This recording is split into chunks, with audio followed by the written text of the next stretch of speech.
ये बेरे गर्स है। वफा सफ़ा नंबर 980।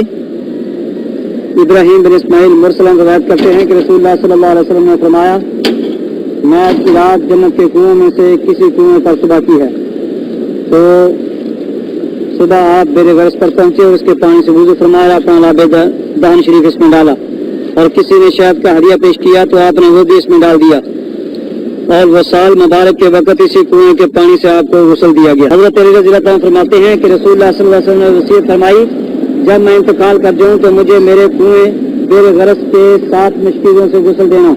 इब्न माजा शरीफ हदीस नंबर 1463।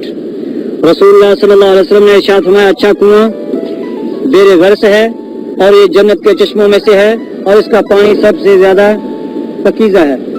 तबकात इब्न साद। ये कुआं मस्जिद कुबा के मशरिक में तकरीबन निसफ मील के फासले पर है। अल मतरी के बयान के मुताबिक उसे 8वीं सदी हिजरी में दोबारा खोदा गया था। अबवाब तरीक़ मदीना अज़ली हाफिज सफ़ा नंबर 129।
ये पाक शफा का मैदान भी साथ है, जिसको जो वादी बुतहान में है। रसूल पाक सल्लल्लाहु अलैहि वसल्लम ने इस जगह की खाक को शिफा करार दिया है। और ये पाकिस्तानी स्कूल भी साथ है।